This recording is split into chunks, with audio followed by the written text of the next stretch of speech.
What's up, good peoples? Okay, it's that time.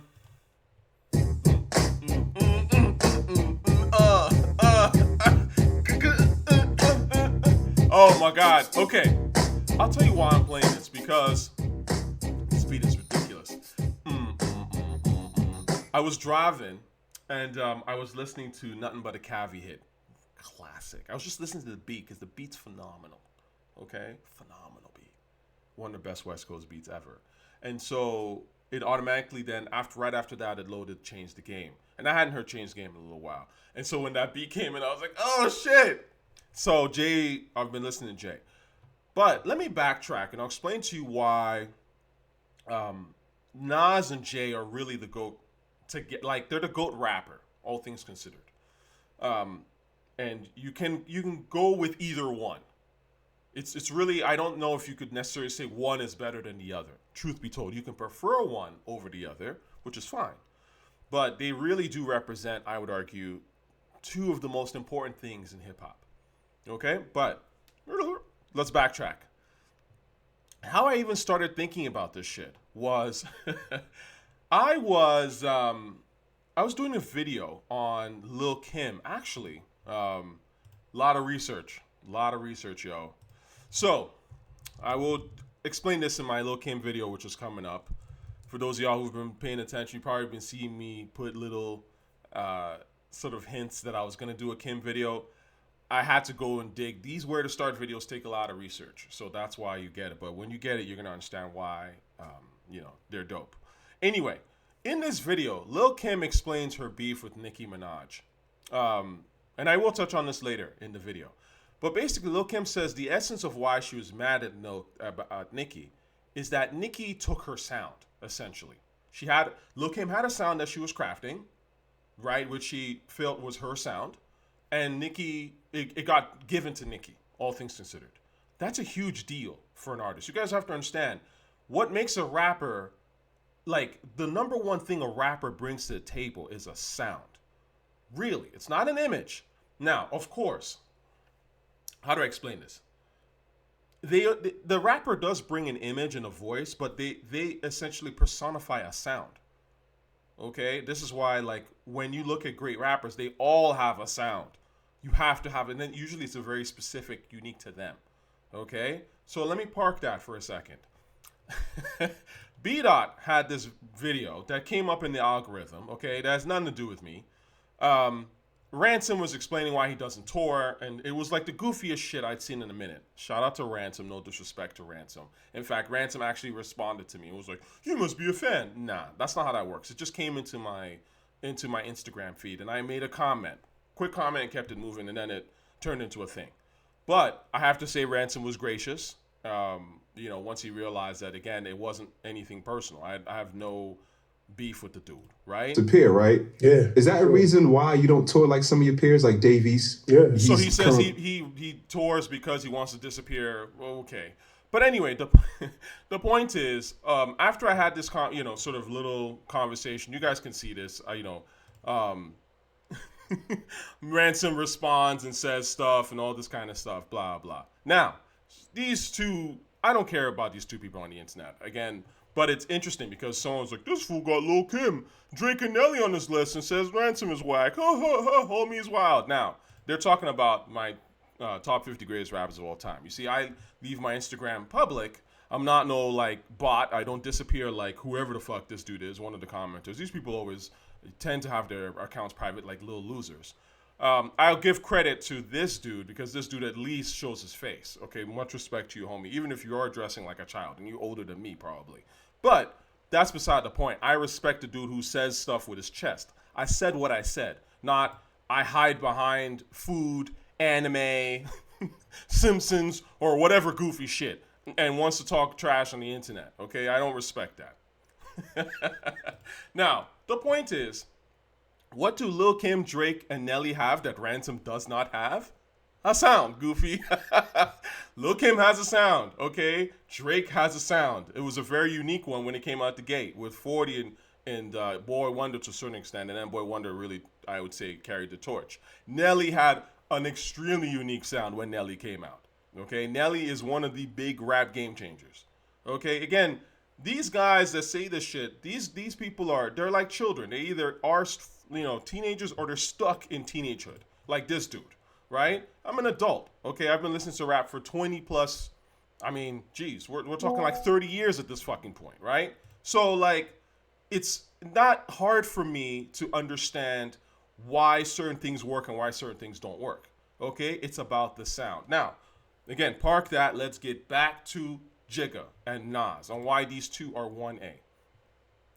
The thing is, it's about archetype. Okay, I've said this before. You can't just be a great artist, in my opinion, represents a certain fundamental aspect or some fundamental truth about human behavior, human emotion, why we think what we think, why we feel what we feel.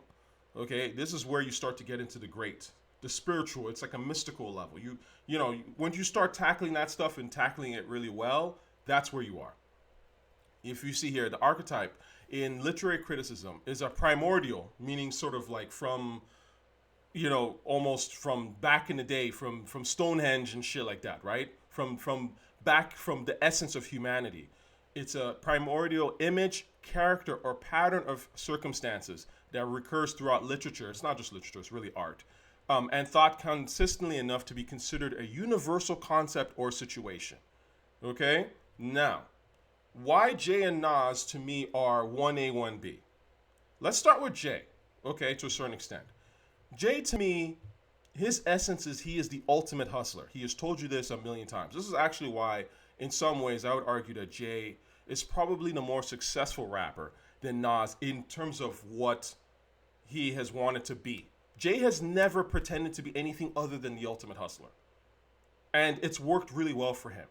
He's found ways to keep it fresh and innovative and interesting, but he has never deviated from that essential archetype that he's presenting in hip hop, which is hustle. That is a part of hip hop. Make it happen. Do something, right? Start from something and do something. Start from nothing, do nothing, and do something.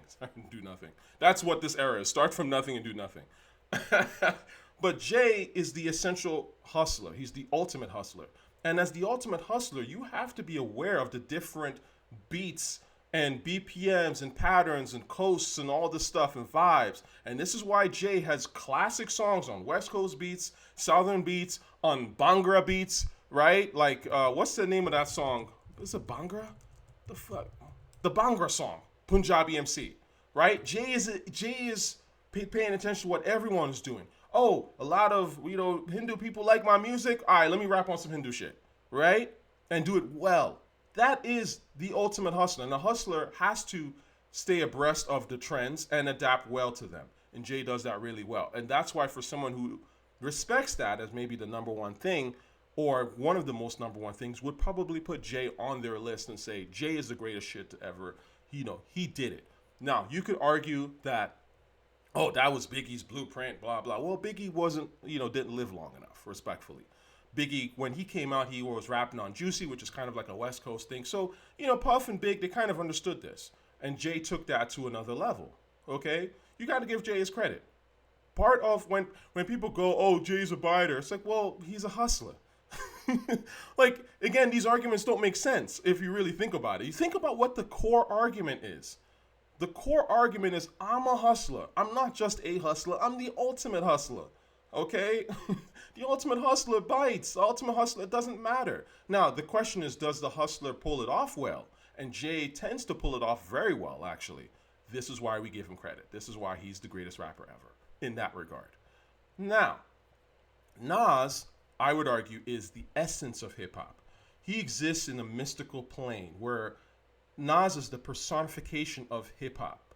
The fly, the streets, intelligence from the ground up. That's hip-hop, actually, at its fucking core.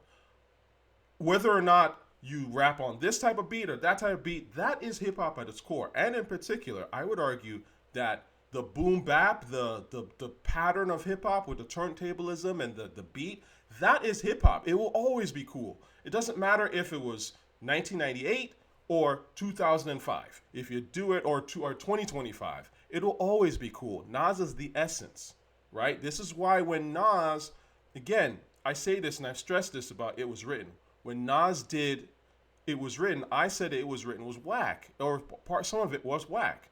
It was whack because Nas was chasing a trend. You don't do that as the essence. You are the essence. You don't need to change. Respectfully. Right? You've already figured it out. You've done the essence so well. What the essence does is the essence will make sure that they obviously stay in tune in terms of like little things. They might like Primo says or Guru said, we update the formulas with the times, right? Like, you update the formula, but you've already figured out the formula. You've solved for X. You've solved the eternal hip hop equation. So you're not gonna change. You don't need to change the shit. You just need to update it slightly here and there. But just give us that, because that's the social contract. That is what you promised the audience. This is why when Nas has taken it back to the essence, people have gone, holy shit, right? Perfect example. I mean, this shit was crazy. This is one of the first Nas songs I ever heard. I heard it was written, I was like, this is cool, this is dope, whatever. But I heard this and it was like, what the fuck? Look at that. This is the essence. This is literally what the essence of hip hop sounds like, really. You know my favorite part?